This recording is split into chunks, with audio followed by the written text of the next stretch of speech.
Pero en castellano, ¿eh? No. Good evening.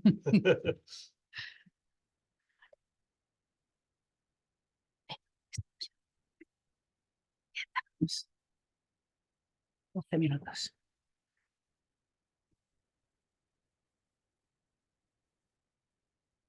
¿Ya estamos, Marta?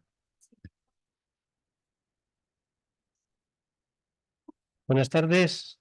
Desde la UNED de Calatayud, disculparnos por este inconveniente de última hora, ¿verdad? Los imponderables informáticos, que no los matemáticos, se han cebado un poquito, pero ya lo hemos resuelto. Y hoy tenemos aquí a Clara Grima, que bueno, pues yo cogía el otro día la Wikipedia y bueno, aparte de la edad, que quita la de ahí de la Wikipedia porque aparenta muchos menos años Parece que tengo una los de que pone 52, aquí. ¿verdad? Bueno, Es que llevo un poco tiempo con 53. eso. Pues habla de Clara Grima y dice un montón de cosas que son todas fascinantes, ¿no? Clara es doctora en matemáticas por la Universidad de Sevilla. Eh, Como hoy va a hablarnos de cosas que ella empezó en aquello en el tiempo, no voy a descubrir el secreto y se lo voy a dejar que lo descubra ella. Es matemática, es divulgadora, ha sido miembro de la Comisión de Divulgación de las Matemáticas de la Real Sociedad Matemática Española. Y bueno, pues tenerla aquí es un orgullo. Quizá los que estéis hoy aquí sepáis un poco la génesis del ciclo este de miércoles con matemáticas. Os diré que empezó el año pasado con la exposición de Imaginari que tuvimos aquí en Calatayud y un ciclo que hicimos que se llamaban los miércoles con matemáticas, pero no fueron con matemáticas, fueron solo con matemáticos. Entonces, para compensar y para ver que efectivamente las matemáticas no son una cuestión de género, evidentemente, No. pues este año hemos hecho miércoles con matemáticas. Y bueno, pues ya empezamos hace unos meses con Raquel Villacampa. Hoy tenemos aquí a Clara Grima y bueno, pues estamos encantados. Además, Clara es una persona súper ocupada porque, bueno, pues no sé qué diría Einstein, pero desde luego el tiempo que se multiplique, si alguien es ejemplo de eso, es Clara. Quería hacer una serie de agradecimientos. En primer lugar, quiero disculpar la ausencia de Joaquín, de nuestro Joaquín, que es nuestro director. Está conectado. Joaquín, buenas tardes. Lo tenemos caído un poco en combate por cuestiones de enfermedad familiar y desde aquí le mandamos un cordial saludo a nuestro director Joaquín Simón. Bueno, además hay que agradecer también, le hemos traído un pequeño obsequio que ha sido como un complot del obsequio que le hemos traído una figurita que luego os va a explicar ella lo que es. Que nos han ayudado a hacerla con una impresora en 3D. Esto es un spoiler de la charla, ¿eh? Sí, por eso yo no digo nada, ¿eh? Yo no digo ni el nombre, no lo voy a nombrar para que no haya problema, ¿eh? Desde la Universidad de Zaragoza también nos ayudaron a conseguirlo, Julio Bernués y Juan Ignacio Montijano. Y bueno, y muchas gracias a la gente que habéis venido presencialmente y a la gente que nos está siguiendo por internet, que bueno, pues que es una estupenda medio para que Clara llegue todavía a más gente si ello es posible. Y bueno, que no robo más tiempo, me voy a sentar al otro lado si no te importa y muchísimas gracias por venir a Calatayud y cuando quieras. Pues nada, muchas gracias. Es la primera vez que vengo a Calatayud, pero es verdad que siempre me ha gustado Calatayud, que no me sale muy bien, por el nombre, ¿no? Porque es un nombre muy bonito, creo que es uno de los topónimos españoles más bonitos que hay. Y nada, gracias por la invitación. Siento un poco la demora porque en casa del herrero un cuchillo de palo y no, como he terminado la charla en el tren, pues no la he subido al Drive porque no tenemos buena cobertura. Bueno, que no os cuento mi vida, pero perdón. por haber empezado un poco tarde. Bueno, vamos a hablar, me dijeron que íbamos a hablar de geometría, o sea, de matemáticas. Yo vengo a hablar de matemática. Voy a hablar he preparado una charla de divulgación para todos los públicos, aunque en realidad más que de matemáticas, ¿se me oye bien? Para que no retumbe, ¿no? Más que de matemáticas, yo vengo a hablar de mis escutoides, ¿no? No sé si se ve ahí.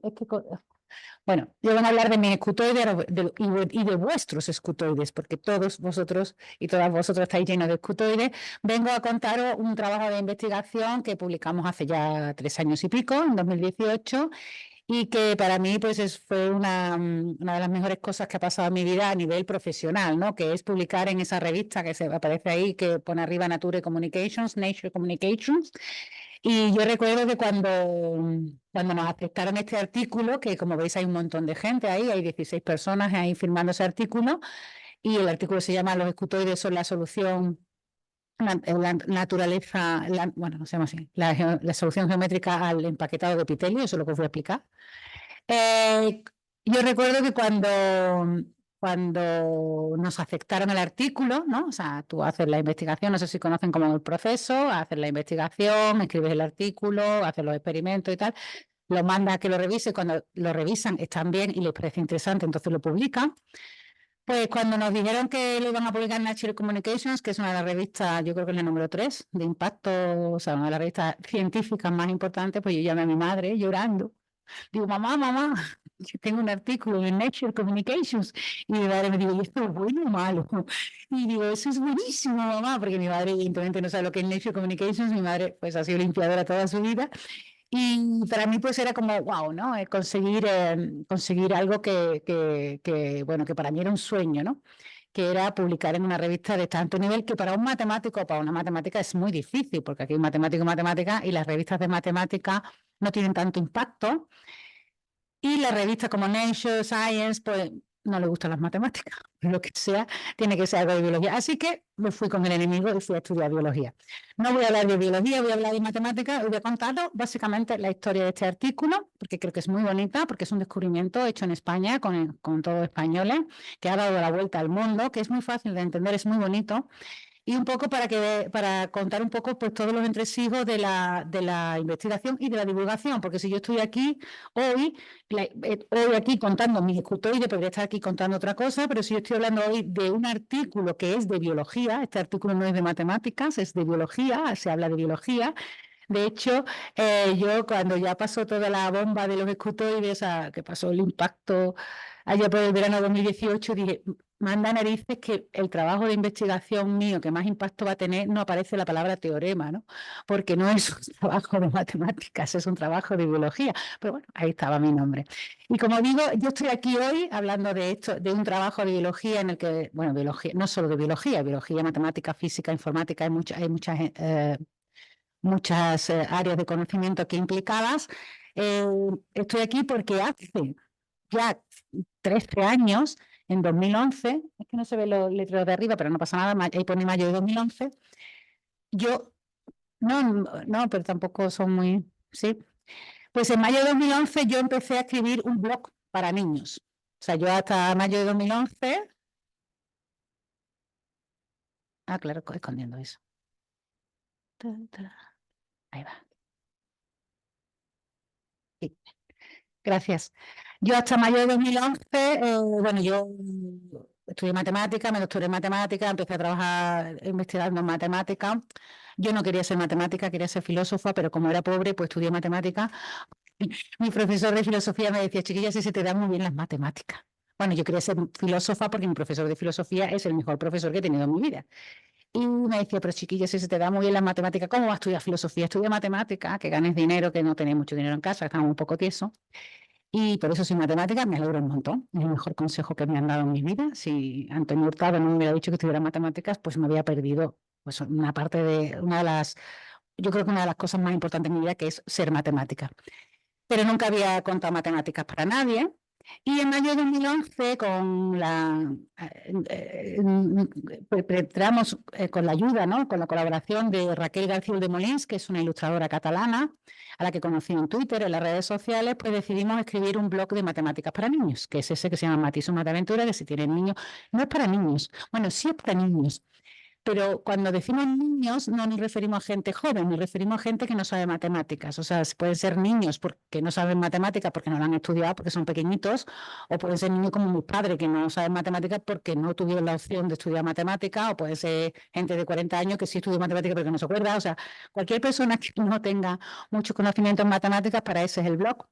Y empezamos a escribir este blog de matemáticas, digamos, para niños, porque yo empecé a dedicarme a la divulgación. O sea, antes no había hecho nunca divulgación, no hablaba de matemáticas con nadie que no fuera mi estudiante de ingeniería o la gente en los congresos, ¿no? O sea, nunca contaba las cosas que hacía de matemáticas a nadie, porque era como, hola, es que soy doctora, ¿no? Perdona, es que soy muy lista y no lo vas a entender, ¿no?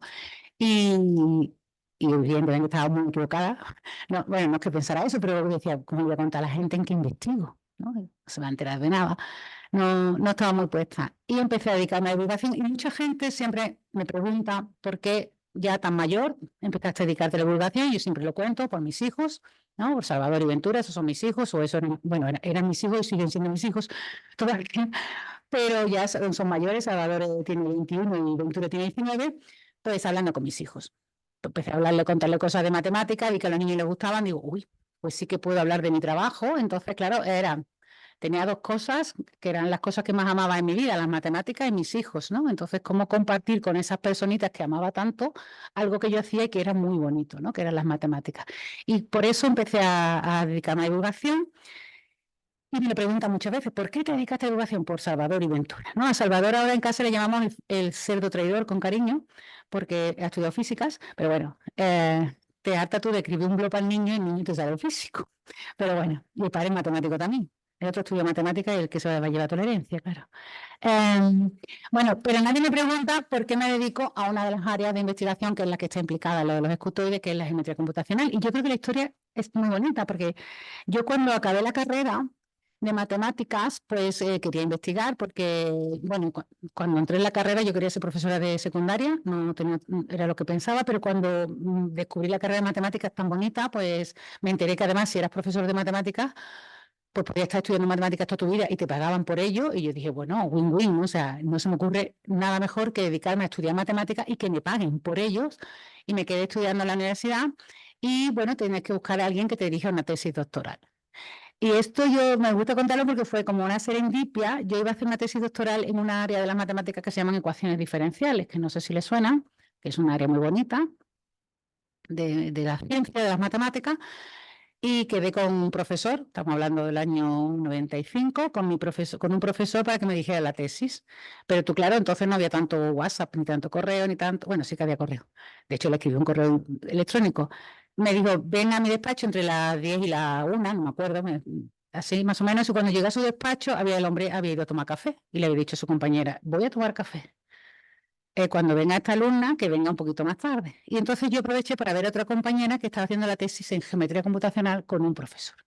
Y me dijo, ¿por qué no haces tu tesis doctoral en geometría computacional? Y dije yo, porque no sé lo que es.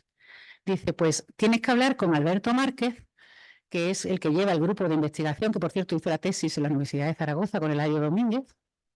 Fue su director de tesis, no sé si lo conocéis. Sí, Eladio, ¿no? Pues él fue tu director de tesis.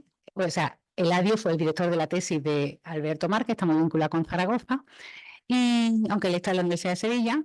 Y me dice, habla con Alberto Márquez, que está trabajando en un grupo de investigación en geometría computacional, ahora les voy a explicar muy bien lo que es la geometría computacional, y que te dirige la tesis. Y entonces todo eso sonaba muy bien, salvo una cosa, que Alberto Márquez era de los profesores que había tenido en la facultad el que peor me caía.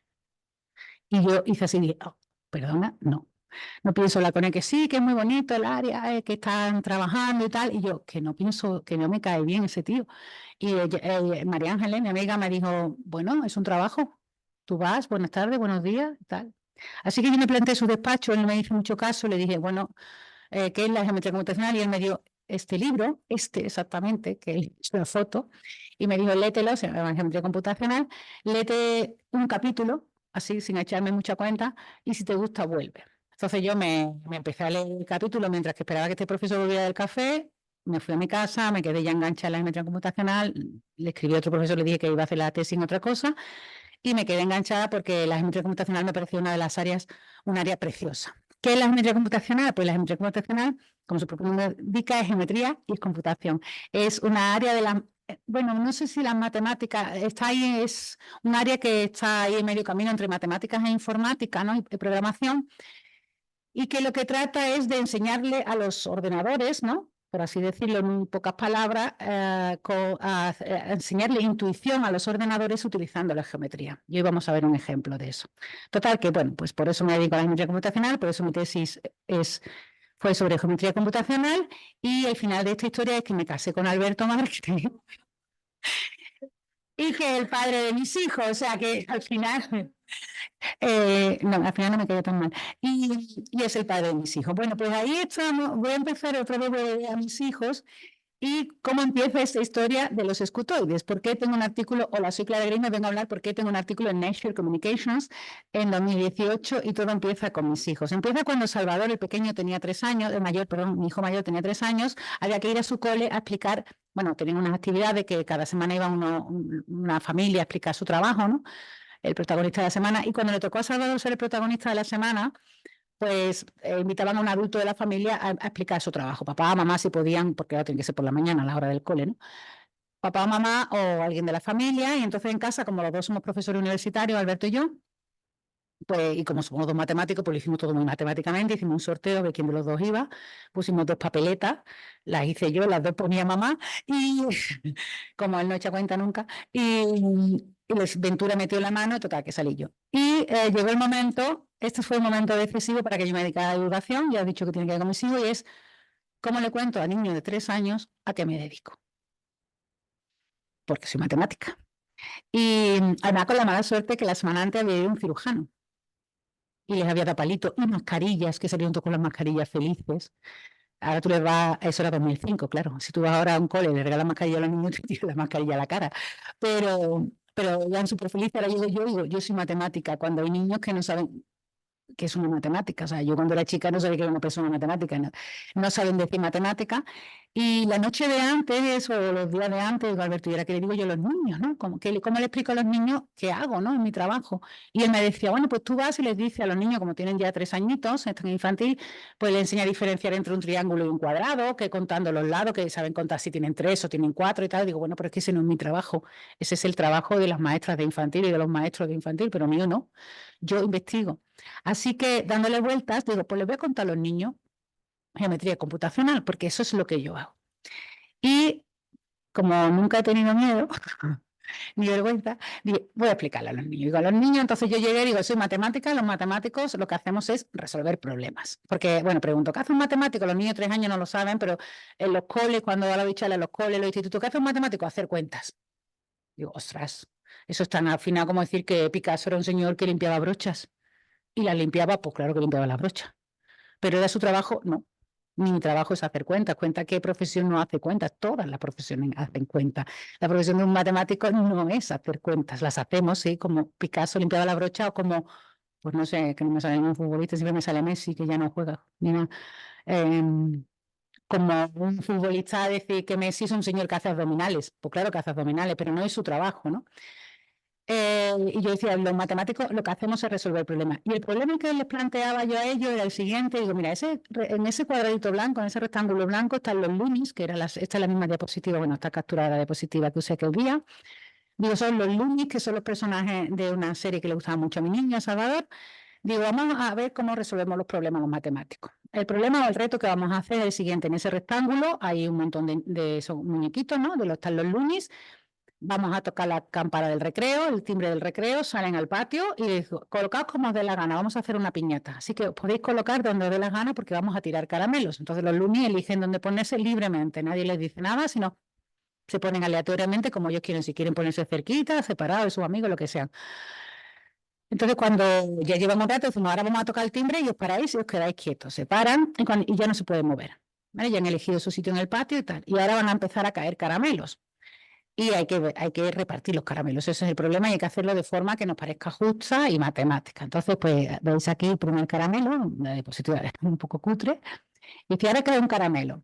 Lo primero que tenemos que hacer los matemáticos para resolver un problema es saber qué es resolver un problema, que no es siempre trivial, ¿no? ¿Qué significa una solución del problema? ¿Qué entendemos que es una buena solución del problema? Bueno, no lo explicaba así a los niños, ¿no? Pero no lo voy a explicar como lo explicaba en 3 años. Entonces vamos primero a decidir, que es una parte que mucha gente no tiene clara, sobre todo cuando está en política, qué significa una buena solución del problema. ¿Qué vamos a dar por solución buena al problema? ¿Cómo vamos a entender qué es bueno? O sea, ¿quién se debe quedar el caramelo? O sea, ¿quién creemos que es justo cuando cae un caramelo que se lo quede? ¿Vale? O sea, es una cuestión casi ética. Cuando caiga un caramelo, ¿a quién le corresponde? Si cae al azar. ¿A quién? A que esté más cerca. Eso los niños lo dieron muy rápido, pero los niños todavía no tienen mucha empatía y son muy egoístas. Y dice que esté más cerca. Digo, mira, ya aceptamos todo, que eso es un buen criterio, vamos a resolverlo el problema dándole los caramelos al que caiga más cerca, ¿no? Que además es como debe hacerse las piñatas, la cabalgata de Reyes y tal.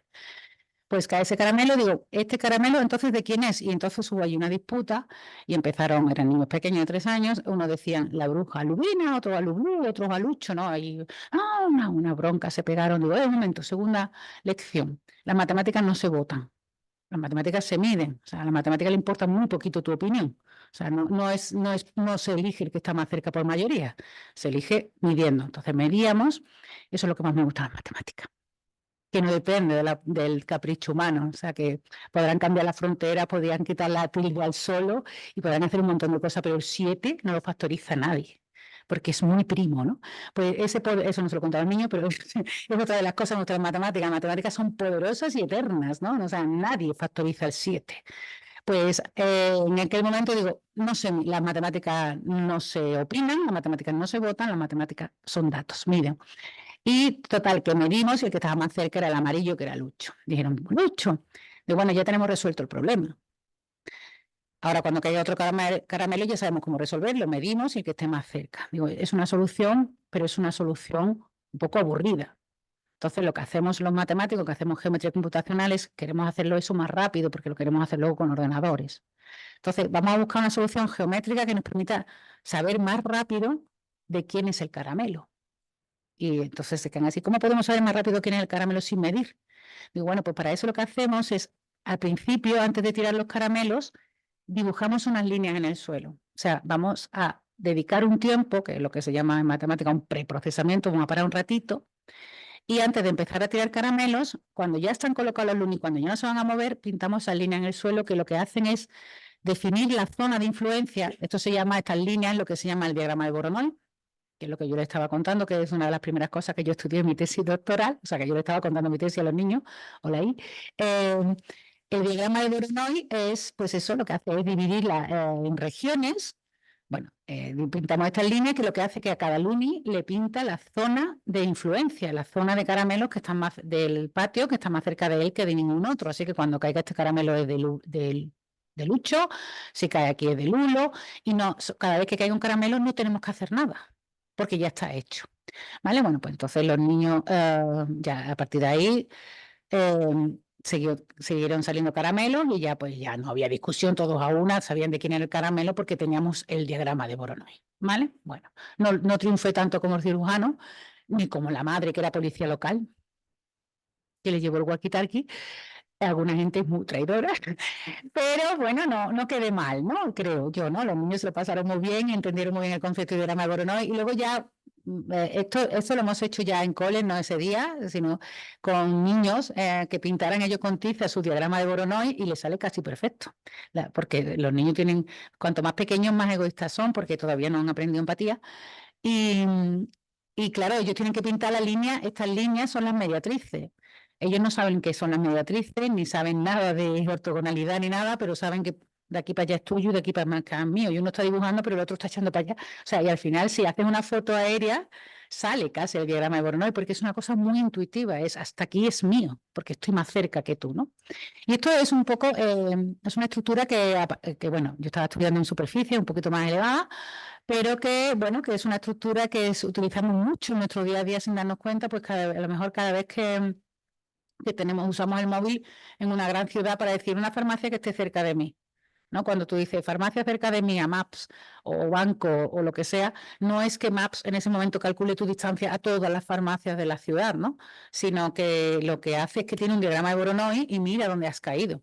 Entonces, o sea, si lo miramos ya, si los looming, que no hace falta, pues internamente el diagrama en nuestras aplicaciones de Google o de otras compañías, pues tiene la ubicación de las farmacias y tiene su diagrama de Voronoi. Entonces, si tú le dices, dime cuál es la farmacia que está más cerca de mí y te ubica aquí, pues te dice, te ubica ahí.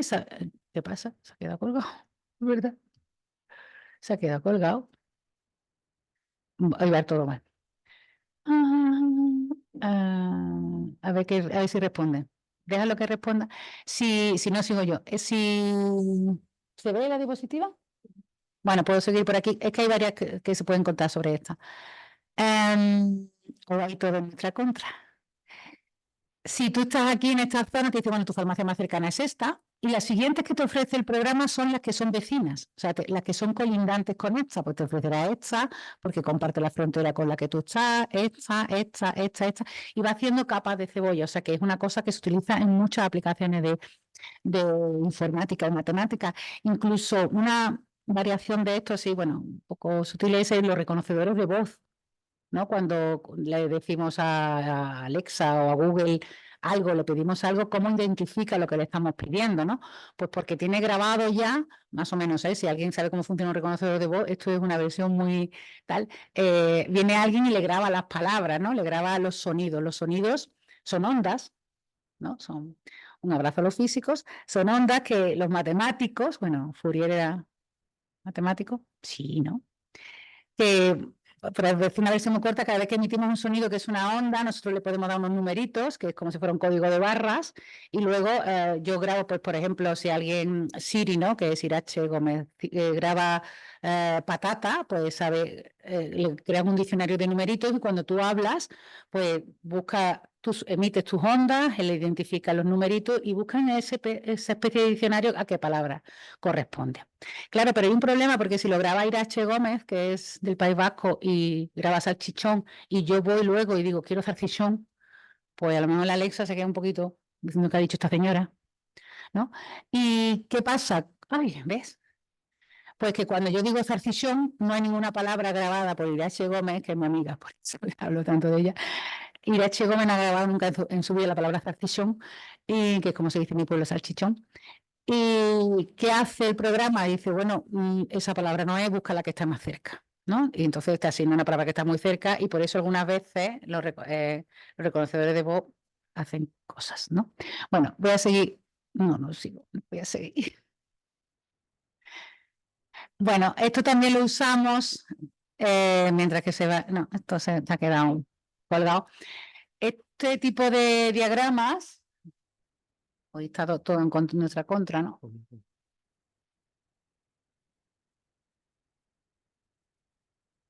Está aquí. Reiniciar cerrar el programa, ¿no?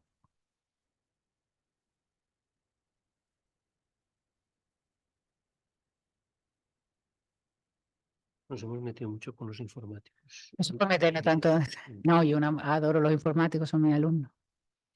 Ellos a mí menos. Espera, pero ahora tenemos que coger. Está en el escritorio. Pero es que no me deja, sí. Sí.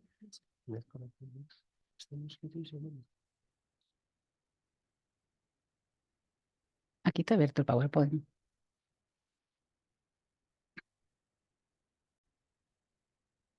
Ahí está. No, el lunes te escucho eso.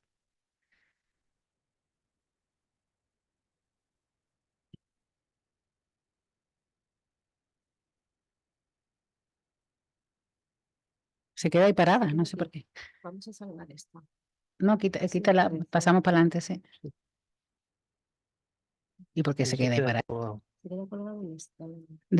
No vas a esto en mi vida. Abre el PowerPoint y la borras. No, Sí, porque ya la he contado. vete a O vete a la siguiente. Esa. Era el programa, ¿no? Pero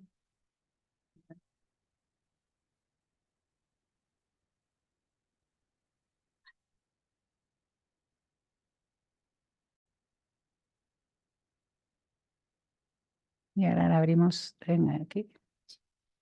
Baja para abajo. Pasa, pasa, pasa.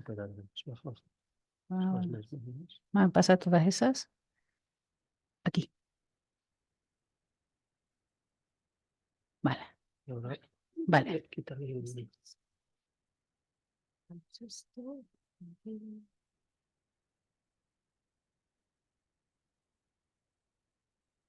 Bueno, pues perdón porque hoy están todos los duendes.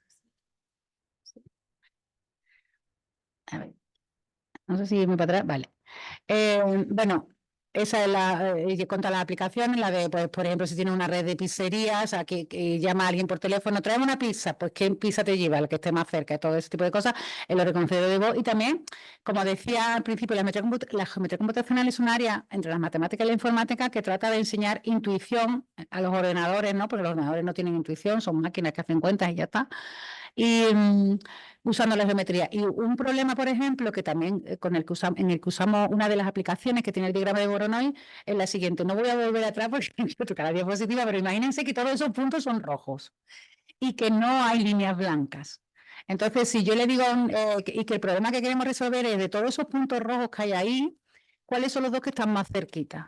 ¿Vale? Los dos, de todo eso, ¿cuál es la pareja que está más cerquita? ¿No? Pues por ejemplo, porque son aviones en la pantalla de un controlador aéreo y me interesa, ¿no? Es un tema que me interesa. Pues es un problema que nos planteamos si dado un conjunto de puntos, decidir cuáles son los dos que están más cerca. Eso se lo puedo dar a un niño pequeño y lo hace, ¿no? Pues claro, le da una regla al niño y el niño mide las parejas y luego te dice con la que está más cerca. Lo puede hacer un niño muy pequeño, no hace falta que tenga mucha preparación. ¿Lo puede hacer un ordenador? Pues también, porque el ordenador se le dan las coordenadas de los puntos y se le da la fórmula que calcula la distancia entre los puntos y él la calcula toda muy rápido. Te dice, esta es la más chica, estos son los dos que están más cerca. ¿Quién lo hace más rápido? El ordenador. ¿Quién lo hace mejor? El niño, porque el niño tiene intuición. Entonces, el niño, cuando esté haciendo las cuentas, cuando esté con la regla, ¿se ve el cursor? Sí. Seguro que el niño no mide la distancia entre este punto y este. ¿Por qué? Porque él tiene intuición y tiene ojos. Entonces él está viendo que eso está muy lejos y no lo mide. El niño hace menos cuenta. Entonces, en informática o en programación, en computación en general, no es mejor lo hace en menos tiempo, sino el que hace menos cuentas. Porque hacer cuentas, cada vez que haces cuentas, lo que tiene es riesgo de equivocarte, ¿no? Entonces, un poco, más o menos, la idea de bondad, ¿no? De que algo es bueno, como algorítmica, ¿no? Como en programación, es que haga muy pocas cuentas. Y el niño lo hace mejor, porque el niño no hace tantas cuentas. Como he dicho, no va a medir la distancia entre este y este. Entonces, ¿cómo le enseñamos al ordenador a tener esa intuición? Si él no tiene ojos y no lo ve, pues con el diagrama de Voronoi.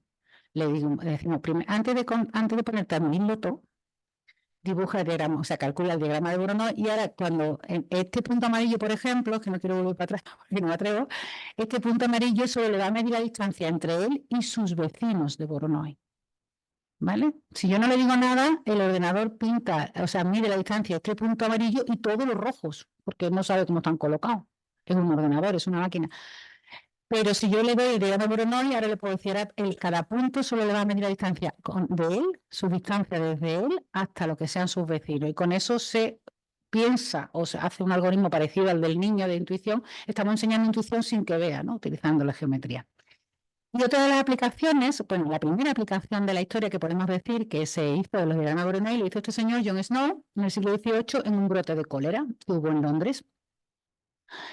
John Snow era un médico que en Londres hubo, no me acuerdo del año, porque hubo mala con los números, pero hubo un brote de cólera en el siglo XVIII en Londres que estaba muriendo hasta el popotito. Y entonces, pues como no sé si le suena, pues sale una enfermedad que no conocían, no sabían qué agente la producía, no sabían nada de la enfermedad y tampoco sabía cómo se contagiaba. Entonces, cuando aparece una nueva enfermedad que nos pone malito, pues hay que hacer dos cosas: aprender a curarla y aprender cómo se contagia para pararla, ¿no? Que es lo que nos pasó con la COVID, ¿no? Con el coronavirus, es cómo se cura la enfermedad y cómo se transmite. Y si se acuerdan, pues al principio no sabíamos, ¿no? Íbamos con los guantes dándole al ascenso con el codo porque nos parecía que no sabíamos si se depositaba y bueno, no me estoy riendo de nosotros, es que no lo sabíamos, ¿no?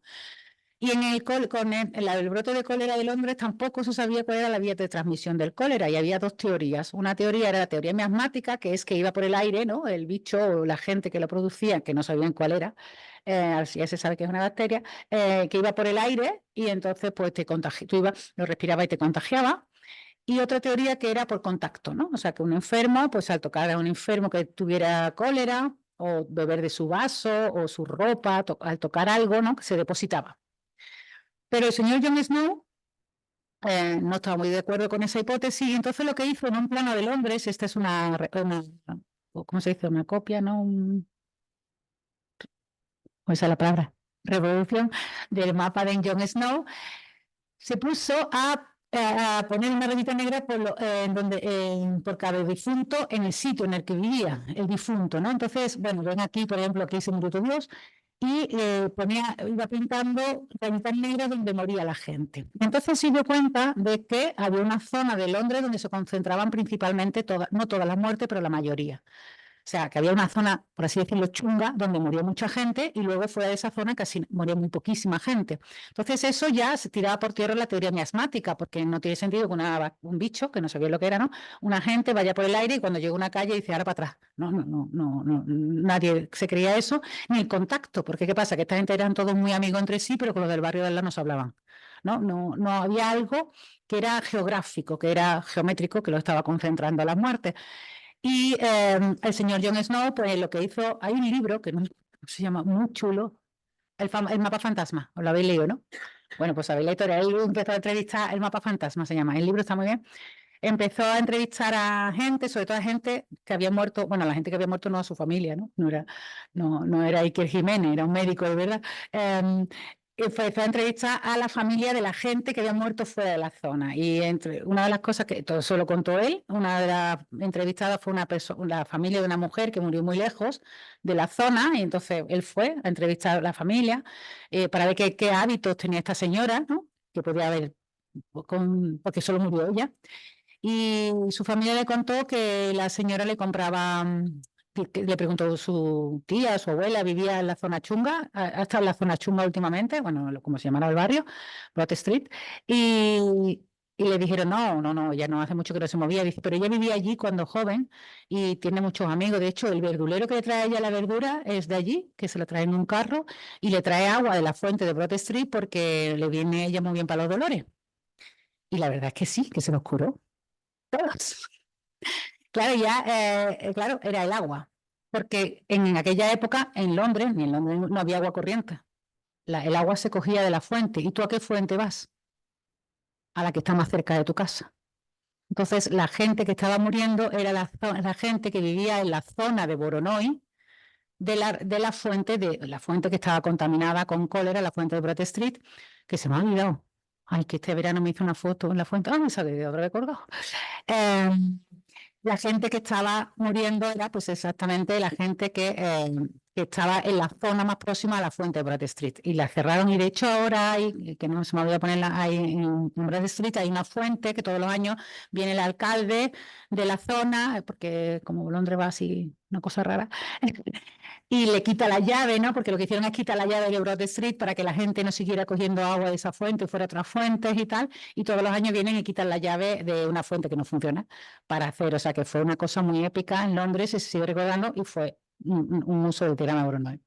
Otra de las aplicaciones que podéis encontrar es, pues, qué bonita, es en fútbol. Por ejemplo, se utilizan análisis de posiciones. Aquí tenemos dos equipos, el azul y el rojo, cada zona de Voronoi pinta dos colores. Y esto, bueno, esto es un momento, los futbolistas se mueven normalmente y esto iría todo el rato moviéndose, pero en ese instante te sirve para ver qué equipo está mejor posicionado, que cualquiera en el azul o el rojo. ¿Cuál parece que está mejor posicionado en el campo? Las zonas verdes son las influencias del azul y las rojas son la influencia del rojo. El azul tiene más área. O sea, el área donde el azul llega antes, porque, bueno, se supone que todos los futbolistas corren a la misma velocidad y que corren también, el azul tiene más zona de influencia, ¿no? Y además la zona roja está desconectada, no es una sola pieza, con lo cual si yo quiero hacer un pase desde este futbolista a este, tengo que atravesar la zona verde, mientras que los futbolistas de las zonas verdes se pueden hacer pases sin salirse nunca de su zona de influencia, ¿no? O sea, esto es un análisis a pie parado. Ay, creí que se había estropeado. Pero también se utiliza en fútbol se utiliza un montón de geometrías computacionales y de geometría en general. También se puede hacer se utiliza el diagrama de Voronoi. Ahora el otro uso es para evitar obstáculos, ¿no? Ahora vamos a pensar que no son farmacias ni futbolistas, sino que ahora los lunis, o por ejemplo, vamos a verlo en esta imagen de aquí que es más, yo creo que es más clara. Ahora lo que quiero es no acercarme a los lunis, ¿no? A los puntos que definen el diagrama de Voronoi. ¿Por qué? Porque estoy pasando con un submarino que, bueno, ¿cómo se dice? Que no lleva a nadie, no tripulado, ¿no? Y no quiero que se pegue una piña contra la roca. Entonces, ¿cómo le diseño y las rutas? Para diseñar la ruta de un robot en general, cuanto menos instrucciones de cambio y de giro le dé, pues mejor, porque tiene lo mismo que hacer cuentas, ¿no? Entonces, ¿cómo lo hacemos? Pues damos un puntito por cada uno, un puntito por cada zona que queremos evitar. Ahora los lunis los queremos evitar, no nos queremos acercar a los lunis, nos queremos acercar a los puntos. Pintamos el diagrama de Voronoi y mandamos al submarino evitando las líneas del diagrama de Voronoi. Porque si va por las líneas, siempre va a la mitad del camino, está lo más lejos posible de todas las rocas, ¿no? Esa es una teoría que en el libro de Nate Silver dice que fue supone, o es una teoría de él, es la técnica que según Nate Silver utilizaron los japoneses para atacar Pearl Harbor. Pearl Harbor es esta base de aquí, estas son otras 3 bases estadounidenses en el Pacífico, no me acuerdo de los nombres, pero aquí tenemos las 4 bases que habían en el Pacífico. Las líneas rojas serían el diagrama de Voronoi de las 4 bases, y es verdad que la flota, esta es la ruta en blanco, la ruta que hizo la flota japonesa para acercarse a Pearl Harbor, y es verdad que durante un rato sí que va por el diagrama de Voronoi. Claro, en algún momento te tienes que salir porque si no, no llega. Si va todo el rato por el diagrama de Voronoi no te acerca a nadie. Pero sí que la teoría es, claro, para que no fuera detectado, tengo que ir lo más lejos posible siempre que pueda, y lo más lejos posible que pueda es por las líneas del diagrama de Voronoi. Eso es, pues, yo qué sé, imagínense que están en una fiesta, en una boda, en algún sitio, y hay mucha gente allí, tienen que ir al baño, pero tienen que cruzar la sala, y ahora hay 3 que tú no quieres saludar. Dice, ¿por dónde paso que no me vean? ¿No? Pues mentalmente hacéis el diagrama de Voronoi y vais por las líneas, y posiblemente os vean, pero y lo chulo que es usar las matemáticas para ser antipático, por ejemplo. Bueno, el diagrama de Voronoi, voy a ir rapidito ya, aparece todos estos usos que hemos dicho del diagrama de Voronoi, tanto el de Jon Snow como el de Pearl Harbor, si fue así, como el de las pizzerías, son todos como muy sacados de la cabeza del humano, ¿no? De dividir y tal. Pero el diagrama de Voronoi también aparece de forma natural cuando no actúan los humanos. Y vamos a verlo en este vídeo, que además nos enseña a calcular el diagrama de Voronoi, por si un día están aburridos y quieren calcular el diagrama de Voronoi, está en japonés. Voy a hablar sobre él porque tiene un acento muy fuerte, no se le entiende. Este hombre, para ver el diagrama de Voronoi, surge de forma natural cuando hay competencia, pues lo que usa son 6 gotitas de pintura. Es muy importante que las gotitas de pintura tengan la misma cantidad de pintura, porque si no... Y ahora, con un metacrilato o lo que sea, las va aplastando. Eso es muy importante, que esté siempre en línea recta, o sea, formando un ángulo de 180. Y claro, ¿qué pasa? Que cuando compiten, pasa como con los lunis y con la fuente y con todo, que sea el diagrama de Voronoi. Ahora el hombre dice, esto parece el diagrama de Voronoi, pero a lo mejor no lo es. Vamos a comprobarlo matemáticamente. Ahora pone 7. Vamos a ver qué es el diagrama de Voronoi. Primero lo vamos a hacer matemáticamente, pues estudiando la posición de los puntos. Y así se hace el diagrama de Voronoi, que así es como lo hacemos con los niños en los talleres. Lleva un punto sobre otro, sacas un papel y ahora llevas uno sobre otro, se ve, ¿no? Sí, tiene muy buena resolución. Y aquí marcas, esa es la mediatriz. No hace falta ni que, o sea, no le decimos, este señor te está explicando que efectivamente esa es la mediatriz, pero que lo puede hacer con niños pequeñitos, lo hacemos con niños muy pequeños, de primero, de primaria, y hacemos esto y calculamos el diagrama de Voronoi. Ellos hacen las mediatrices y ahora ellos con su intuición saben cuáles son las que tienen que pintar para separar y para hacer las regiones, ¿no? ¿Qué es lo que está contando este señor? O sea, que no hace falta ni regla, sino con un papel y un rotulador salen. Y ahora eso es lo que saldría matemáticamente, según, bueno, Voronoi era un matemático ucraniano, no lo he dicho, el que es matemático ucraniano que define todo esto. Y ahora vamos a aplastar. Va a meter la parte más difícil, porque eso tiene que estar recto, recto, recto. No puede girarse un gratito.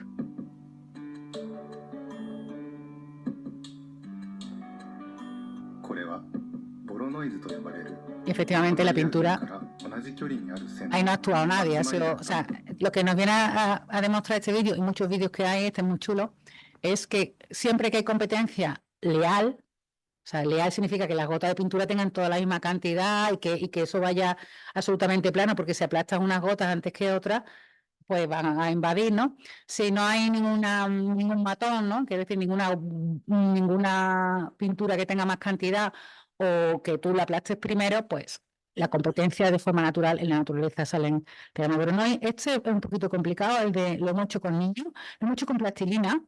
Y es un poquito complicado porque claro, es que la pelotilla de plastilina tiene que tener exactamente hasta el miligramo la misma cantidad, si no, una pues te hace de matona, ¿no? Y se come el espacio de otra.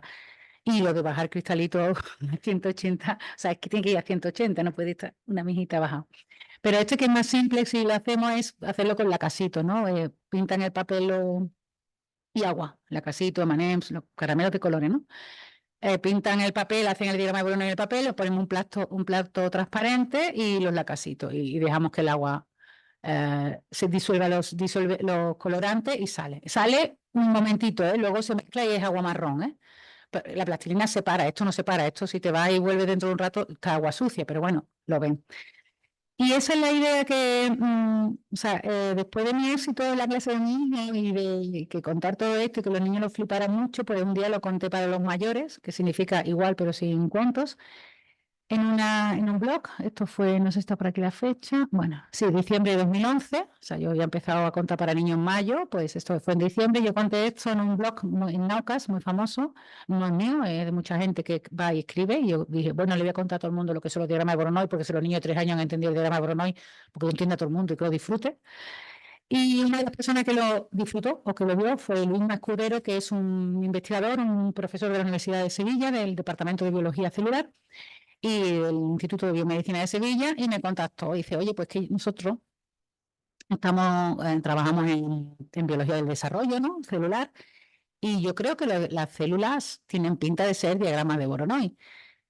Los tejidos celulares, y estos son dos tejidos celulares, pues esto es de una drosófila, que es la drosófila, es la mosca, que el animal con el que trabajamos, bueno, trabajan ellos, a mí no me dejan entrar porque, bueno, por una cosa que pasó un día, que no hace falta contar, porque yo me dedico a la matemática, pero no se hace nada con las manos también. La drosófila es la mosca de la fruta, que es la mosca que le sale a la fruta cuando se pone pocha, pues esa mosca con la que trabajamos, con la que trabajan ellos, a mí no me dejan, y aquí tiene un tejido muscular humano. Entonces, claro, uno lo ve y dice, parecen diagramas de Voronoi, la célula, y entonces, pues, cuando contactó conmigo porque me vio en ese blog. De hecho, él vio la entrada y dice, ay, diagramas de Voronoi. Él ya estaba estudiando diagramas de Voronoi por su cuenta. Dice, bueno, pues voy a hablar con esta chica que sabrá mucho y no me lo tengo que estudiar yo, que es cómo se hace la investigación. No hace falta que tú sepas todo de todo, sino que vayas juntándote con gente que sabe más que tú del tema, ¿no?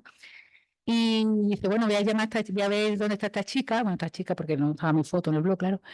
Y él es más joven que yo. Y ahora cuando buscó a esa chica, pues se dio cuenta que esa chica trabajaba a 4 minutos andando de él. En la facultad, él estaba en la facultad de biología y yo en la escuela de informática hay 4 minutos andando, pero no nos habíamos visto nunca, no nos conocíamos, nadie sabía, él no sabía de mi vida, yo no sabía de la suya, él estaba con sus moscas, yo estaba con mis matemáticas, y ahí todos tan contentos y no nos hubiéramos conocido nunca si no hubiera ido a la clase de Salvador, ¿no? Eso es lo de la serendipia y los cafés y las cosas que pasan. Total, que cuando me lo digo, bueno, pues tampoco me llama mucho la atención, porque claro, la célula es como la pintura, ¿no? Y como la plastilina, ¿no? Es una cosa natural que empieza a crecer y empieza a competir por el espacio, y si la competencia es leal, pues sale el diagrama de Voronoi. Y no lo he puesto, pero por ejemplo, las manchas de las jirafas siguen un patrón de Voronoi. Cuando hay mucha sequía, se ven las imágenes estas de la tierra resquebrajada con líneas, esos son patrones de Voronoi. Los lunis, los puntitos serían los últimos puntos de la tierra donde había un poquito de agua, entonces se va rompiendo por la mitad, ¿no? Aquí hay agua, me rompo por la mitad. que es lo que primero que se seca. El sol no lo miren, pero hay fotos de la NASA, que también tiene patrones de Voronoi y tal. Digo, bueno, pues es que tampoco nos llama mucho la atención. Y ellos mismos, ese artículo no lo firmamos nosotros, Alberto y yo, que empezamos a trabajar con ellos, pero simplemente le contamos un poquito de Voronoi y ellos lo que hicieron, voy a contarlo rapidito, porque la idea de lo que hicieron ellos con estos tejidos es comprobar que eran diagramas de Voronoi, efectivamente, y además encontraron que había patrones dentro del patrón. Es decir, por ejemplo, me voy a inventar los datos, pero si cogíamos un tejido, ellos trabajan con el Instituto de Biomedicina de Sevilla, que trabaja con que es del Hospital Virgen del Rocío, que es uno de los hospitales más grandes de España, y tienen acceso a muestras de biopsia, ¿no? De forma anónima y tal.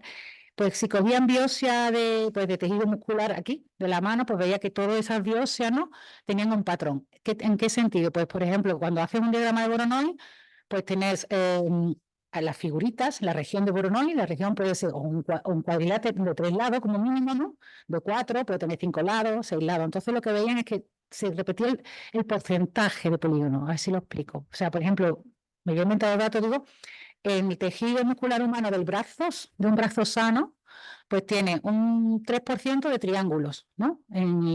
Cuando cuento los tipos de polígonos. Un 25% de cuadrado, un 50 y tanto de pentágono y 40 y tanto de... Me estoy inventando, yo me he pasado de 100, pero bueno.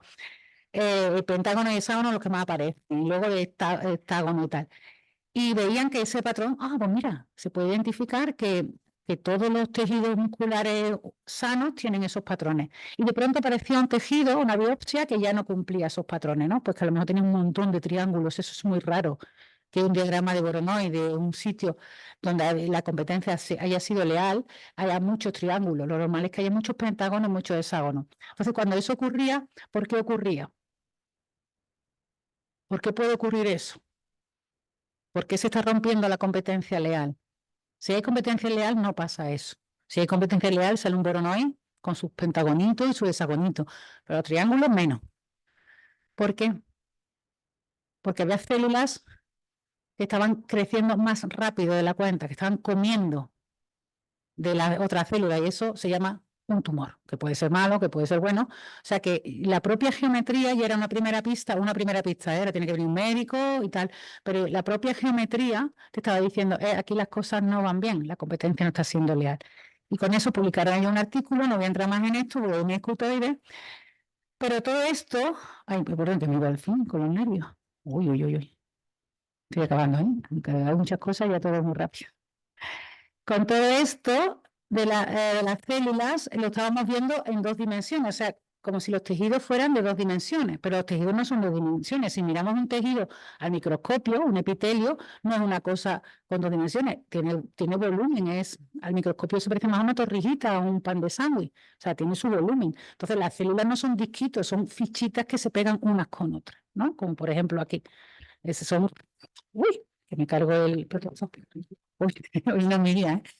Ahora voy a comprar la batería. Un matemático todo. Las células no es esto, son piececitas que se pegan unas con otras, ¿no? Esto es un modelo hecho en 3D también, un poquito sucio ya de tantas charlas, pero de tejido epitelial. O sea, sí que vemos que hay como, si se estuviera bien puesto, sí que por aquí se ve el diagrama de Voronoi, pero estos son piezas, ¿no? Entonces Luis Mascudero dice, yo quiero saber qué forma tienen las piezas. Y yo me acuerdo que Alberto, yo le digo, ¿qué pasa? Que todavía no lo habéis visto, ¿no? Porque también en 2018 habéis tenido tiempo, ¿no? Pero no, es que en los libros siempre dicen que las células epiteliales son o prismas o pirámides truncadas, ¿no? Frustum en inglés, ¿no? Y dice Luna, es que yo no me lo creo. O sea, es verdad que sí que hay células epiteliales que son prismas, que hay células epiteliales que son frustum, cuando los tejidos son muy planitos. Pero es que los tejidos epiteliales recubren el hígado, recubren el ojo y ahí se curvan un montón. Y ahí no dice Luna, es que no tiene sentido. De hecho, ellos miraron, no tiene sentido que sean ni prismas ni pirámides truncadas. Ellos miraron a la mosca de la fruta, que es nuestra estrella, y le miraron el tubito salival a la mosca de la fruta en microscopio. Yo me interesaría que las moscas tenían tejido tubo salival, ese era mi biología, y lo que observaron es que pasaba esto que estaba aquí. Bueno, vamos a pensar, el tubo salival de la mosca de la fruta tiene tubo salival, eso os lo prometo, yo no sé sacárselo, pero ellos sí. El tubo salival de la mosca de la fruta es, igual que lo he dicho, que pensar en un tejido es como pensar en una torrija, pensar en un tubo salival de la mosca de la fruta al microscopio. Cuando lo vemos al microscopio es como un rollo de papel higiénico. Por la parte del cartón iría la saliva, ¿no? Es el conducto por donde va la saliva, y el papel hace las veces, ¿no?, del tejido epitelial que recubre, que es gordito. Entonces lo que observaron es que pasaba lo que está en esta ilustración, que lo vamos a ver si con este modelo se ve, que si veis que aquí está un poco curvado, ¿no? ¿Vale? Aquí que iría el cartón, o sea, el tubo salival, y esto sería el epitelio por fuera, ¿no? La capa basal, da igual, la de fuera. Entonces, que si miraban, ellos tiñeron las células, y si teñían las células, se dieron cuenta de que al mirar un tejido epitelial de una mosca de la fruta en un tubo, que es una cosa ya muy curvada, no es un epitelio, pues veían que la célula marrón y la célula naranja estaban pegadas, eran vecinas, pegadas, pero que si le daban la vuelta al epitelio, las células ya no estaban pegadas, que es lo que se ve en la ilustración. Esto es lo que pasaba en la mosca. O sea, estas dos se han separado y se han metido estas dos y se han pegado. Y eso no puede pasar con una pirámide ni con un prisma. Si tú coges cuatro prismas y los pegas por abajo, o sea, o cuatro pirámides truncadas están pegadas por arriba, están pegadas por abajo. O sea, no pueden ser pirámides, ya ahí nos convencieron de que efectivamente eso no podían ser prismas ni pirámides truncadas, y nos preguntaron a Alberto y a mí qué figura geométrica hace esto, ¿no? Es capaz de hacer esto, que está, bueno, porque todo eso está muy bien compacto, todo muy bien, tiene que respetar las leyes de Voronoi, de proximidad, y tiene que hacer esto. Entonces nos preguntaron, y Alberto y yo dijimos lo que se esperaban de los matemáticos, no tenemos ni idea. Probamos con un montón de formas geométricas, de Voronoi en 3D que existen, de otras formas geométricas, los prismatoides, y no nos salía nada. Y al final, me contó un poco la idea, Alberto y yo dijimos, vamos a olvidar todo lo que sabemos de biología, tardamos 2 minutos exactamente, y vamos a pensar cómo lo haríamos nosotros si fuéramos matemáticos. ¿Vale? Sí, sí, o sea, si fuéramos la naturaleza, quiero decir, matemáticos sí somos los dos. Y la idea, la voy a contar, yo creo que se puede entender más o menos, o bien, vamos a pensar que sabemos que las reglas de Voronoi, de la competencia, se tienen que dar en todo el epitelio, en todas las capas. ¿Vale? Entonces vamos a pensar en el papel higiénico. Si yo cojo 4 células sobre el cartón, una roja, una amarilla y una verde, y clavo por el centroide, el punto que define el luni, que define esa región, clavo una aguja de forma perpendicular, es decir, siguiendo la dirección de un radio, clavo una aguja roja, una aguja amarilla, una aguja verde, una aguja azul, y atravieso el papel higiénico hasta arriba del todo, ¿sí? Entonces vamos a pensar que estas agujas además pues pintan, ¿no? Van destiñendo. Entonces, en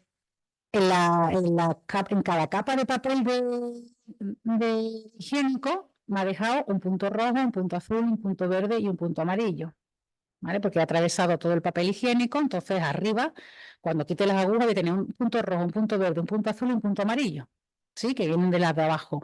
Entonces, ¿qué hacemos? Pues a esos 4 le calculamos el diagrama de Voronoi. Y, por ejemplo, recortamos la figurita amarilla y la ponemos aquí al lado. Y deshacemos esa vuelta del papel y vamos a volver a encontrar en la siguiente capa de papel un punto rojo, un punto verde, un punto amarillo, tal.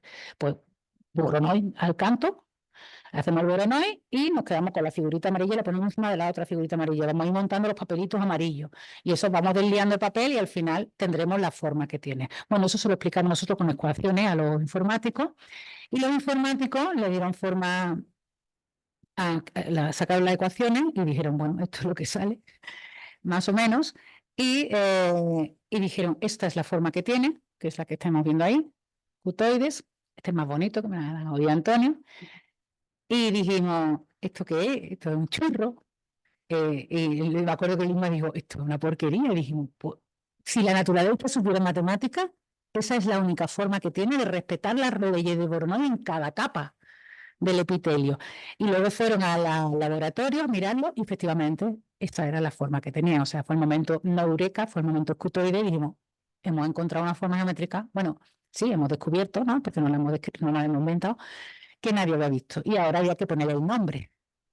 Porque los biólogos, cada vez que hablaban de ello, le llamaban los prismatoides, que son otra figura geométrica que existe. Entonces, cada vez que en el chat alguien decía prismatoide, pues Alberto y yo pues poníamos o sea, la cebábamos en arameo y decíamos, no se llama un prismatoide. Y en una reunión que hizo Luisma, en un congreso de moscas, como él dice, que fue un congreso de moscas, que me hace mucha gracia porque imagino todas las moscas ahí sentadas, pero no, no es eso, es un congreso de gente que trabaja en moscas, Y entonces el presento dice, bueno, y esta figura que hemos encontrado, todavía no habíamos publicado el artículo, pero que no sabemos cómo llamarla, que los matemáticos no le quieren llamar prismatoide porque no son prismatoides, que tontos los matemáticos, ¿verdad? Y no sabemos cómo llamarla. Entonces un colega suyo de las moscas le dijo, pues no eres tú el jefe escudero, porque se llaman escutoides. Y nos hizo gracia y lo estuvimos llamando así durante, pues tuvimos que hacer, luego convencimos a otro grupo que buscara los escutoides y los peces cebra, que ya eran vertebrados y tal, o sea, tardamos mucho en hacer todos los experimentos, en ver que eran de verdad escutoides las células. Y cuando llegó el momento de escribir el artículo para Nature Communications, pues el Lima preguntó, oye, ¿qué nombre le vamos a poner a los escutoides? Y dijimos todo, escutoides. Y dijo, el sobre mi cadáver. ¿Cómo se van a llamar escutoides? Eso fue una broma con mi nombre y tal. Y dijimos todo, escutoides. Y total, que hicimos una votación, perdió 15-1, somos 16. No me acuerdo del nombre. Yo creo que no me lo leí. O sea, no me acuerdo. Y entonces el nota se puede una noche entera a buscar y en el artículo del Nature Communication pone que se llaman escutoides porque hay un escarabajo, eso es lo que mandamos a los revisores del artículo, hay un escarabajo que en el tórax tiene un dibujito de scutum que se parece al escutoide, no se parece nada, ya lo digo yo, pero él decía que se parecía con la buena suerte, porque para todo hay que tener suerte, y yo siempre estuve donde está la suerte, eso sí, soy una persona que tiene mucha suerte para todo, y en este caso fue todo el grupo, con la suerte de que uno de los revisores, el señor, es experto en escarabajos, por lo que sea, ¿no? Y dice, a ese escarabajo no, pero un escarabajo en Madagascar, tal como entra, mano derecha, que el scutum sí que se parece al escutoide, ¿no? Entonces, pues se le quedó, o sea, si leen el artículo, esa es la versión oficial, la versión real es que fue un chiste con el nombre de escudero. Y tuvimos que inventar la palabra y tuvimos que ponerla en inglés, que eso nos hizo mucha ilusión. Hombre, ahora vamos inventando la palabra en inglés. Le quitamos la E del principio y la E del final, escutoid suena bien, pues para adelante, ¿no? O sea que fue todo muy win y efectivamente, pues el 27 de julio de 2018 se publicó en Nature Communication ese artículo que podría ser un artículo, pues ya está, de que nosotros con eso ya nos dábamos con un canto en los dientes, porque, bueno, sobre todo yo siendo matemática, porque tenía un Nature Communication, eso ya no lo voy a volver a conseguir nunca más, pensaba yo, y bueno, pensaba, porque todavía no lo conseguí, pero dio la vuelta al mundo, y eso fue muy guay, o sea, eso fue el 27 de julio, ¿no? Cuando se publicó en 2018, y esto el 30 de julio estábamos en New Yorker, que es la revista más leída, más importante, más famosa del mundo. Yo también llamé a mi madre y mamá, que estamos en New York, y me digo, esto también es bueno, y digo, esto también es bueno, mamá. Y para que veáis lo pobres que somos, que estos escutoides que están en el artículo del Nature Communications y que están en el New Yorker, estos escutoides están hechos con la plastilina de la hija de Luis, yo tenía una impresora 3D, somos muy pobres. Y Luis lo hizo con plastilina y luego las líneas negras con el Photoshop, y eso son los New Yorker, digo, los escutoides que le dieron la vuelta al mundo, ¿no? Y bueno, si buscan escutoide o esquitoid, que es como es la palabra en inglés, como la hemos puesto nosotros, pueden comprar lo que quieran. Esto no es publicidad porque nosotros evidentemente no hemos patentado una forma geométrica, pero fue una locura, ¿no? De lapiceros. Esto es una cosa que me inquieta mucho en la joya escutoide, que supone tú compras una de plata y otra de oro, y entonces le regalas una a tu crush, ¿no? Y cuando os veis así, abracito escutoide, que es un poco entera, pero soltera con base científica española. O sea, que nosotros hablamos de la vuelta al mundo, incluso la marca ASICS de zapatillas sacaba unas zapatillas donde los amortiguadores de la zapatilla para correr, en lugar de ser lo que suelen ser, que son siempre hiperboloides, ¿no?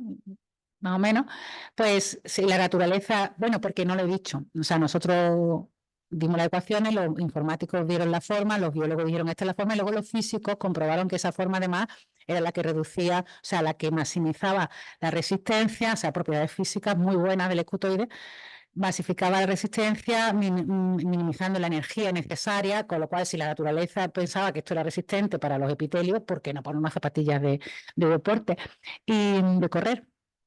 180 euros, ¿vale? Y nosotros en Twitter dijimos, así España, ¿por qué no nos regaláis 16 zapatillas a los 16 descubridores de los escutoides, que somos todos españoles?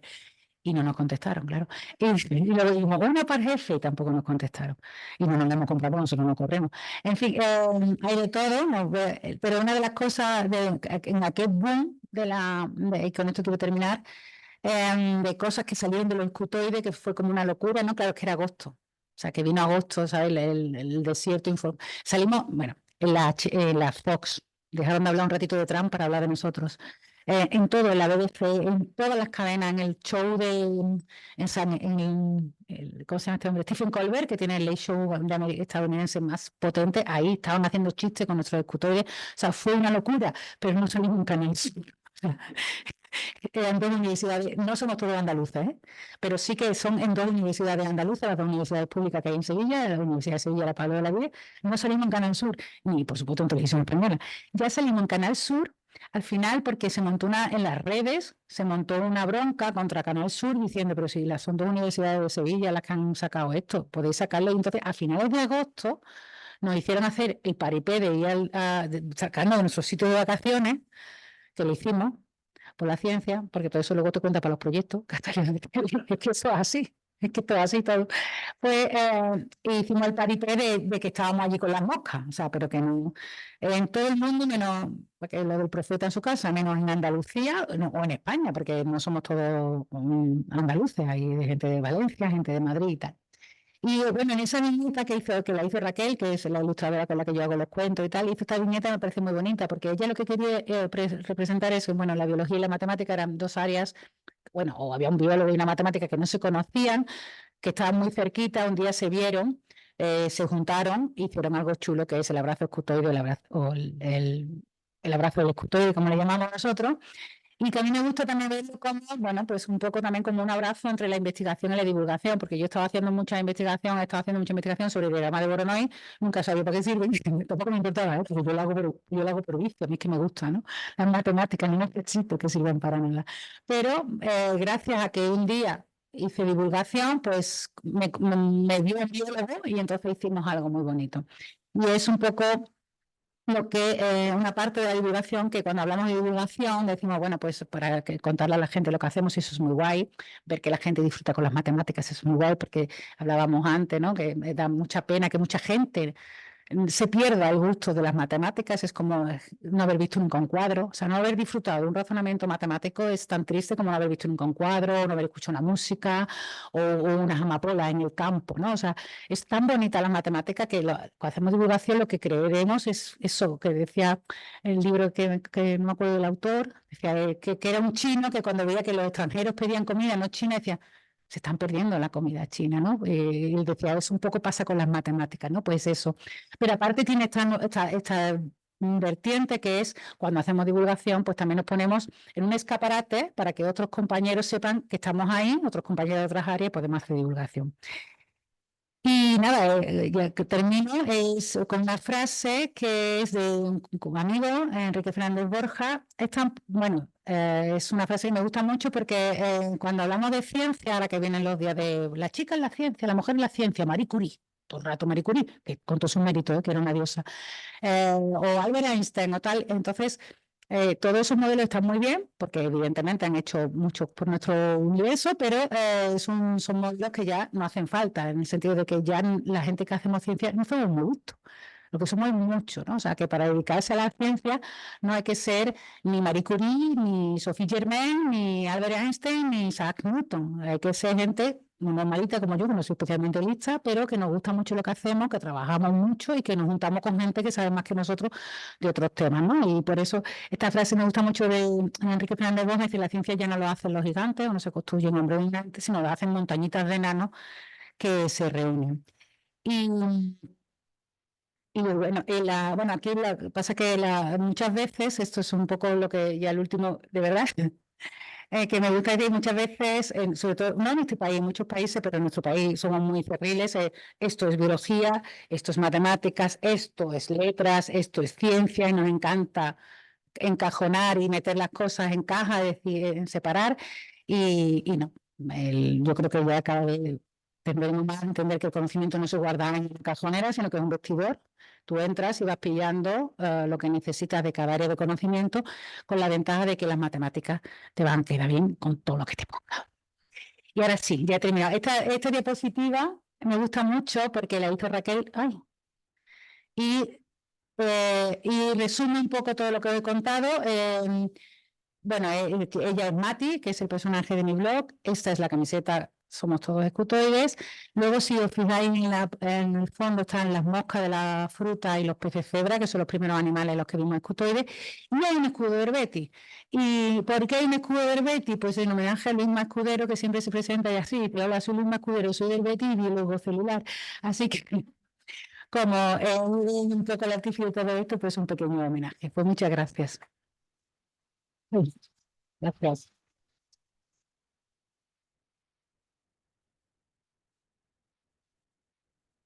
No sé si hay tiempo para preguntas.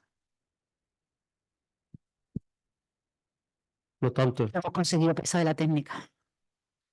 ¿Hay alguien que quiere hacer alguna pregunta? Espera, voy a decir, ¿hay alguien que no quiere hacer ninguna pregunta? Comentario. Que siempre así rompemos el fuego, por lo menos. Hombre, Clara es muy clara, pero tan clara. ¿Son de matemáticas? No. Bueno, No. espera, que sí que hay una pregunta. Hola, yo soy Pepi, soy enfermera y bueno, encantado la exposición.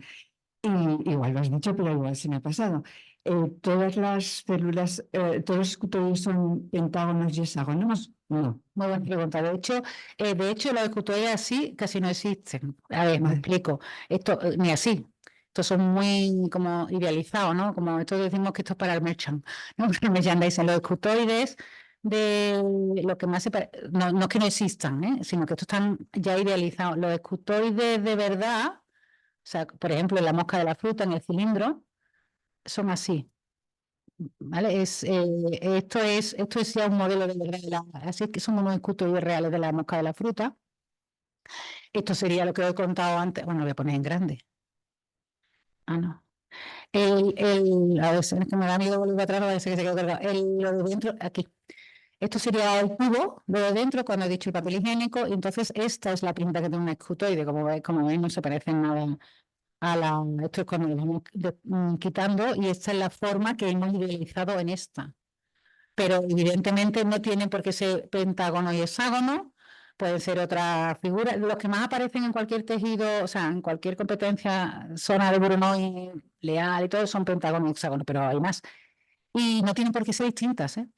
Pueden ser escutoides que tengan el número de caras arriba y abajo, hexágono, hexágono, o sea, que no tienen por qué ser las caras distintas. Y no son tan bonitos como esto. O sea, esto es un poco el modelo para las camisetas, ¿no? Pero se parece más a este. Y yo tengo modelos como este que nos lo regalado. Cuando ya nos hicimos famosos, nos paraban por la calle, ¡ay, los escutoides! No, es broma. Pues la universidad, el Fab Lab, el laboratorio de la universidad nos hizo unos escutoides de verdad como estos que están ahí en la pantalla, y los tengo en casa, pero ¿qué me pasa? Que se me resbalan siempre y se me caen, hacen mucho ruido, y por eso traigo esto, que son más manejables, pero se parecen más a eso.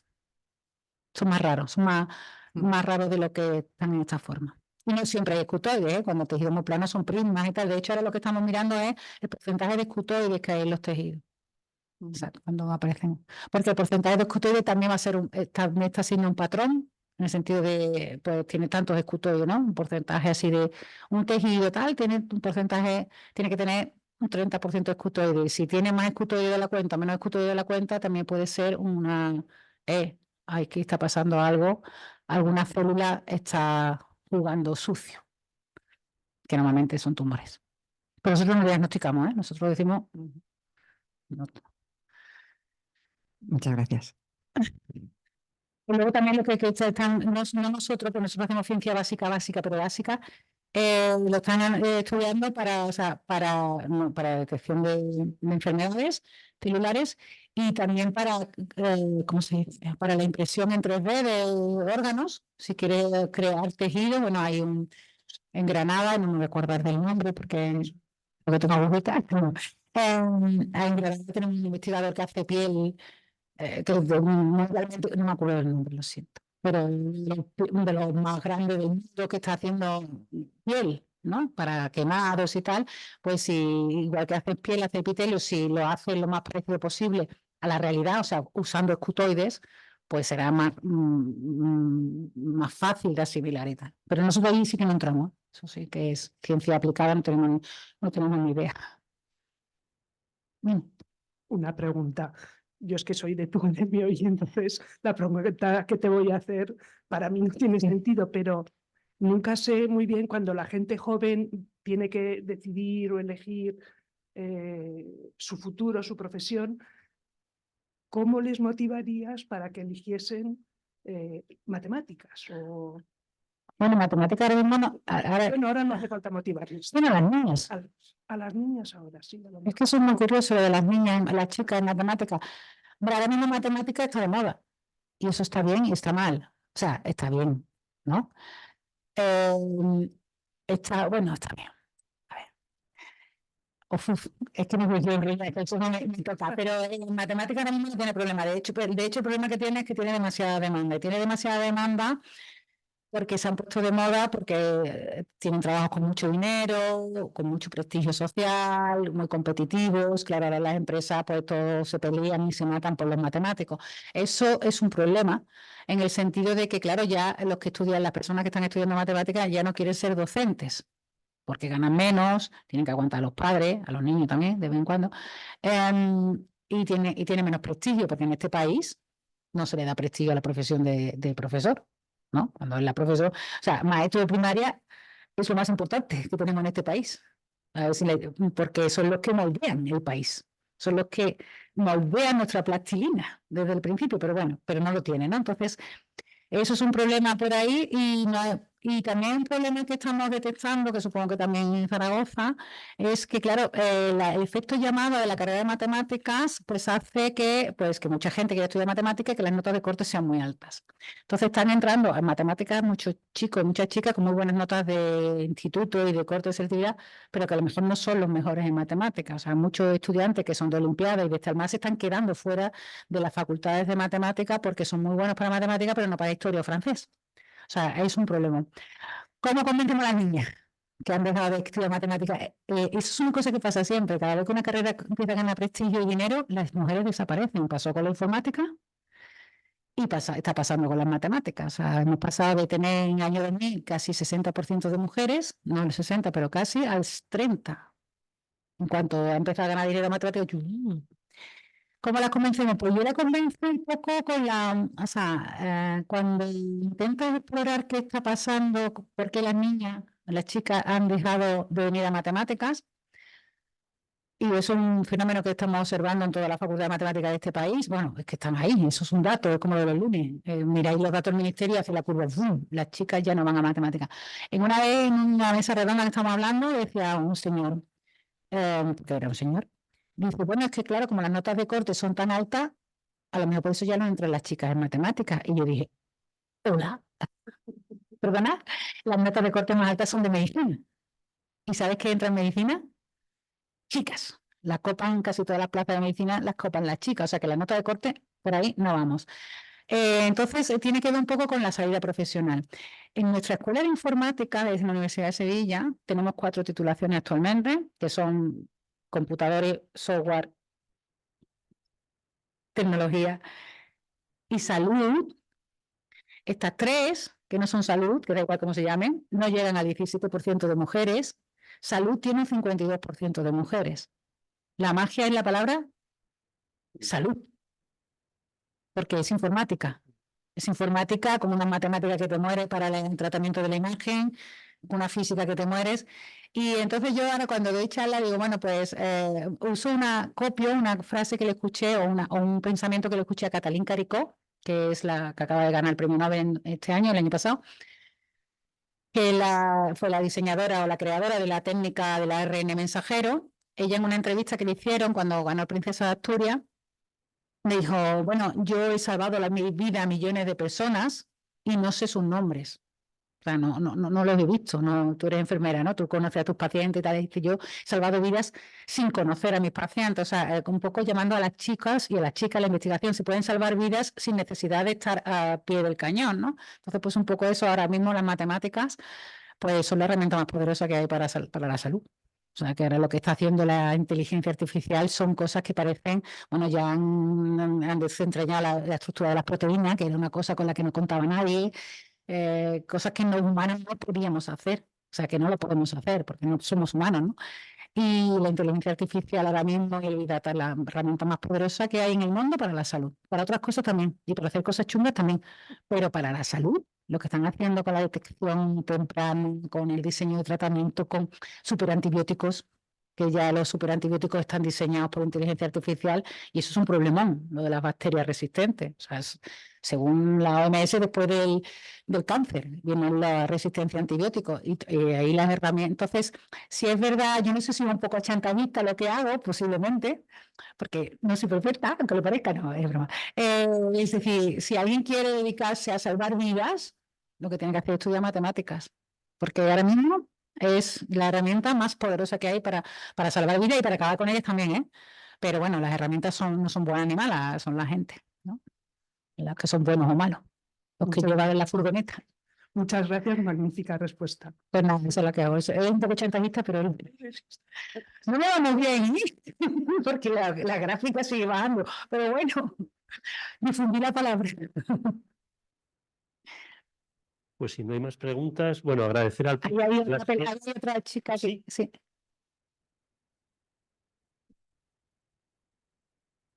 Hola, buenas tardes. Hola. Yo soy matemática y soy profesora de secundaria.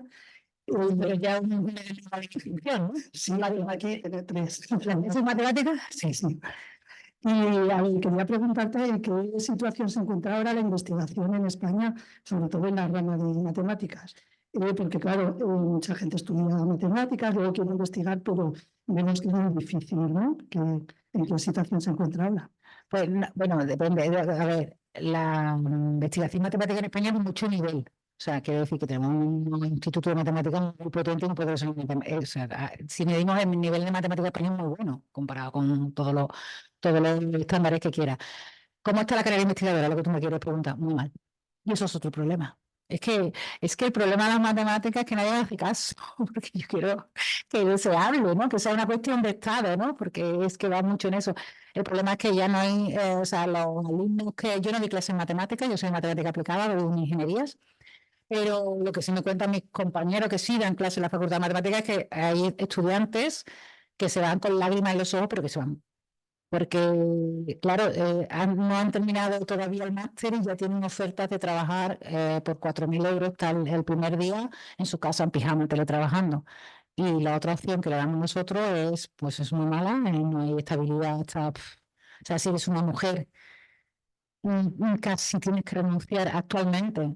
Bueno, no renunciar, pero el tema biológico de la maternidad está complicado.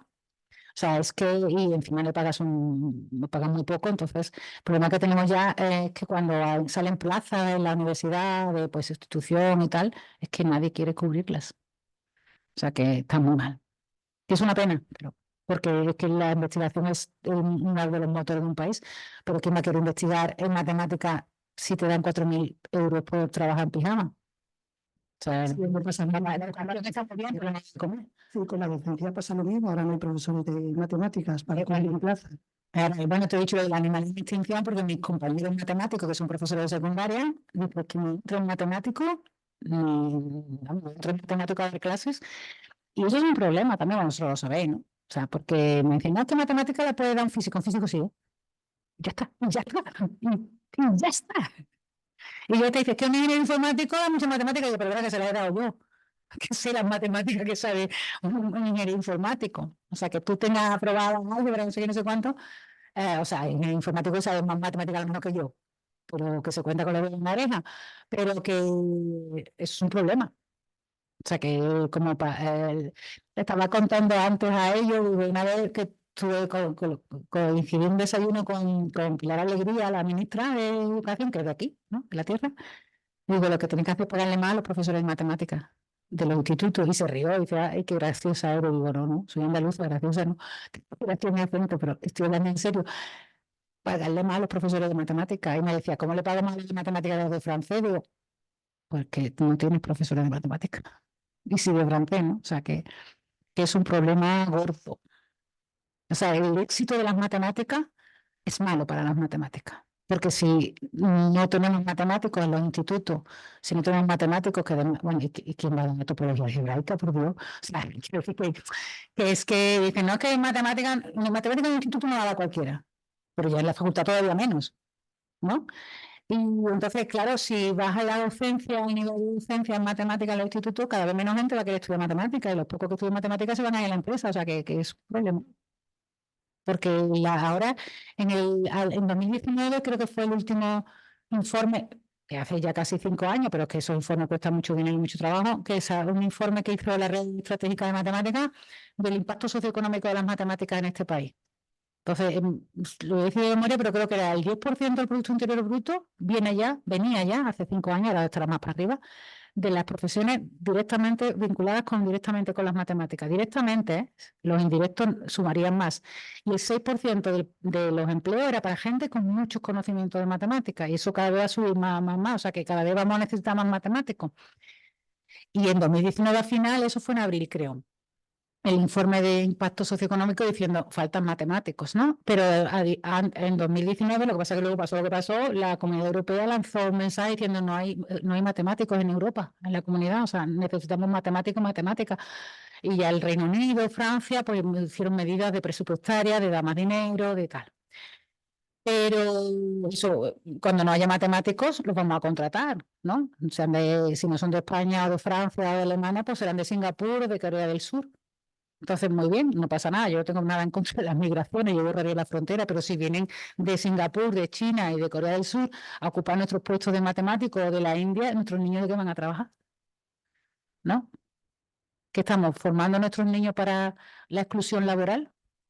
Cuando deberíamos estar insistiendo de verdad, o sea, yo soy más humanista que nadie, de hecho, más humanista que la matemática ni nada. O sea, cuando las matemáticas son pura humanidad.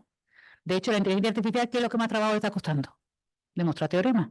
Ya sabe pintar, ya sabe hacer canciones, ya sabe hacer películas, sabe hacer de todo la inteligencia artificial, lo que no sabe es demostrar teoremas. A lo mejor resulta que las matemáticas son más humanas y más difíciles de copiar por una máquina que otra cosa. Pero bueno, dicho esto, me encantan todas las áreas, pero evidentemente tenemos que ponernos a este país y todos los países del entorno, vamos, que tienen unos problemas, a invertir y hacer del aprendizaje de la enseñanza de las matemáticas una cuestión de Estado. Porque si no es que no vamos a tener trabajadores. Si no vamos a estar educando a nuestros niños y nuestras niñas para la exclusión laboral.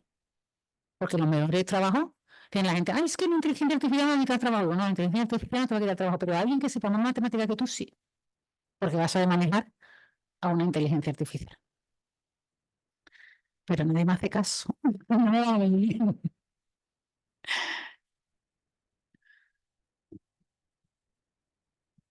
Bueno, en el chat de internet te dan las gracias. Charla magnífica como siempre. Gracias. Charla muy interesante, ha estado genial. Gracias. Nos preguntan por el link también de la grabación. Bueno, Pues muchas gracias. gracias a ti, Clara. La verdad es que es un placer oírte. Podríamos estar aquí muchas más horas. Y bueno, pues, Pues nada, me alegro que le guste y lo que siempre digo, bueno, a vosotras no, que yo a todo el mundo cuando hablen de matemáticas que hablen con una sonrisa, porque claro, yo lo que también he descubierto desde que me dedico a la divulgación, que veo los coles, que antes yo estaba mimando, yo siempre he sido muy caminito, cuando decía, la niña me gusta la matemática, digo, anda ya, es una niña me gusta las matemáticas, y hasta ahí llegaba mi preocupación, hasta que vas al mundo real y te das cuenta de lo que hay, ¿no? Que me he encontrado con niños y niñas muy pequeñitos, que decían, a mí no me gustan las matemáticas. Y yo decía, ¿tú qué sabes si tú no lo has probado, no? O sea, entonces, luego ya examinar, cuando ya me puse la gafa de salte de tu mundo de Yupi y mira el mundo como es, a los niños no les gustan las matemáticas porque a los mayores no les gustan las matemáticas. O sea, porque los mayores se creen que no les gustan las matemáticas, porque las matemáticas les gustan a todo el mundo. O sea, no conozco a nadie que se haya acercado a las matemáticas que digan que no le haya gustado. Y yo voy a unas cuantas de charlas, ¿eh? O sea, si alguien dice que no le gustan las matemáticas, es porque no sabe lo que son las matemáticas. Cuando las ve y entiende algo, dice, qué chulo, digo, claro, es que a todo el mundo le gustan las matemáticas. Lo que pasa es que tienes que probarlas, ¿no? Tienes que degustarlas. Entonces, digo, a los niños les gustan las matemáticas porque los mayores hablan más de matemáticas, así que cada vez que hablen de matemáticas, pues háganlo con una sonrisa como se habla de las amapolas o del jamón ibérico. O sea, que las matemáticas son una cosa muy bonita y que hay que hablar siempre delante de los niños, delante de todos, pues diciendo la verdad, no estamos diciendo ninguna mentira. Bueno, ya sabemos por qué Clara Grima triunfa en la radio, triunfa en la prensa, en los periódicos, en internet. Y bueno, pues muchísimas gracias a todos por haber Bueno, venido. gracias a todos. Clara, por haber venido desde tan lejos y Está aislado. muy al lado. Está aislado. Con los trenes, gracias. Bueno, un abrazo también a los de internet. Gracias.